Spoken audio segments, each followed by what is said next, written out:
Hi all, ಇದು ಬುಧವಾರದ morning mini blog. ಇವತ್ತು ತುಂಬ ಸಿಂಪಲ್ಲಾಗಿ ಕ್ಯಾರೆಟ್ ರೈಸ್ ಅಥವಾ ಲೆಮನ್ ರೈಸ್ನ ಮಾಡ್ತಾಯಿದ್ದೀನಿ. ಅದನ್ನು ಮಾಡೋಕ್ಕೆ ಬೇಕಾಗಿರೋದು ಒಂದು 50 ಗ್ರಾಮ್ ಶೇಂಗಾ, ಒಂದು 4ರಿಂದ 5 ಹಸಿಮೆಣ್ಸಿನ್ಕಾಯಿ, ಒಂದು ಸ್ವಲ್ಪ ಕರಿಬೇವು, 1 ಕಪ್ ಕ್ಯಾರೆಟ್ ಜೊತೆಗೆ 1 ಕಪ್ ಹಸಿ ತೆಂಗಿನ ತುರಿ. ಫಸ್ಟು ಬಾಣಲಿನ ಕಾಯಕ್ಕಿಟ್ಟು ಒಂದು 4ರಿಂದ 5 ಟೇಬಲ್ ಸ್ಪೂನ್ ಎಣ್ಣೆನ ಹಾಕಿ, ಎಣ್ಣೆ ಕಾದ ನಂತರ ಶೇಂಗಾ ಹಾಕಿ ಸ್ವಲ್ಪ ಗೋಲ್ಡನ್ ಬ್ರೌನ್ ಬಂದ ಮೇಲೆ ಹಸಿಮೆಣ್ಸಿನ್ಕಾಯಿನ ಆ್ಯಡ್ ಮಾಡಬೇಕು. ಫಸ್ಟು ಈರುಳ್ಳಿ ಹಾಕೋದಕ್ಕಿಂತ ಮುಂಚೆ ಹಸಿಮೆಣ್ಸಿನ್ಕಾಯಿನ ಯಾವುದೇ ಅಡುಗೆಗೆ ಆ್ಯಡ್ ಮಾಡೋದ್ರಿಂದ ಟೇಸ್ಟ್ ತುಂಬ ಚೆನ್ನಾಗಿರುತ್ತೆ ಅಡುಗೆದು.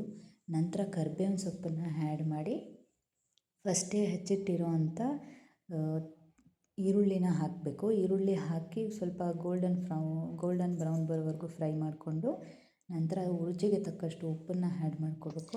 ಉಪ್ಪನ್ನು ಹಾಕಿ ಅದು ಸ್ವಲ್ಪ ಗೋಲ್ಡನ್ ಬ್ರೌನ್ ಆಗೋವರೆಗೂ ಚೆನ್ನಾಗಿ ಹುರಿಬೇಕು.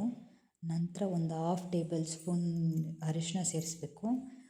ನಂತರ ಒಂದು ನಿಂಬೆಹಣ್ಣು ತೊಗೊಂಡು ಅದರಲ್ಲಿ ಬೀಜಗಳನ್ನೆಲ್ಲ ತೆಗೆದು ರಸನ ಸಪ್ರೇಟ್ ಮಾಡಿಕೊಂಡು ನಂತರ ಆ್ಯಡ್ ಮಾಡಬೇಕು. ಇಲ್ಲಾಂದರೆ ಬೀಜ ಎಲ್ಲ ಹಾಕಿಬಿಟ್ರೆ ಸ್ವಲ್ಪ ಕಹಿ ಆಗೋ ಚಾನ್ಸಸ್ ಜಾಸ್ತಿ ಇರುತ್ತೆ. ಹಾಗಾಗಿ ಬೀಜ ಎಲ್ಲ ಸಪ್ರೇಟ್ ಮಾಡಿ ಬರೀ ನಿಂಬೆಹಣ್ಣಿನ ರಸನ ಮಾತ್ರ ಆ್ಯಡ್ ಮಾಡ್ಕೋಬೇಕು.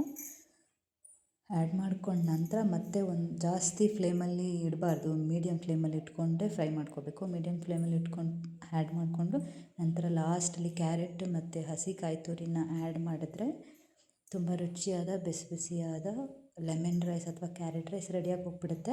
ಗಾರ್ನಿಷಿಂಗಿಗೆ ಅಂತ ನಾನು ಕೊತ್ತಂಬರಿ ಸೊಪ್ಪನ್ನ ಆ್ಯಡ್ ಮಾಡಿದ್ದೀನಿ, ಅದು ಆಪ್ಷನಲ್ಲು. ಬೇಕಿದ್ದರೆ ಆ್ಯಡ್ ಮಾಡ್ಕೋಬೋದು, ಬೇಡ ಅಂದರೆ ಸ್ಕಿಪ್ ಕೂಡ ಮಾಡ್ಕೋಬೋದು. ನಂತರ ಇಲ್ಲಿ ನಾನು ರೈಸ್ನ ಬೆರೆಸ್ತಾ ಇದ್ದೀನಿ. ಈ ಥರ ರೈಸ್ನ ಬೆರೆಸಿದ್ರೆ ತುಂಬ ರುಚಿಯಾದ ಟೇಸ್ಟಿಯಾದ ಲೆಮನ್ ರೈಸ್ ಅಥವಾ ಕ್ಯಾರೆಟ್ ರೈಸ್ ರೆಡಿಯಾಗಿ ಹೋಗ್ಬಿಡುತ್ತೆ. ಮಕ್ಕಳು ಲಂಚ್ ಬಾಕ್ಸ್ಗೆ ಬೆಸ್ಟ್ ರೆಸಿಪಿ ಅಂತ ಹೇಳ್ಬೋದು. ನನ್ನ ಮಗಳು ಕೂಡ ತಿಂಡಿ ತಿಂದು ಸ್ಕೂಲಿಗೆ ಹೊರಟು. ಬಾಯ್.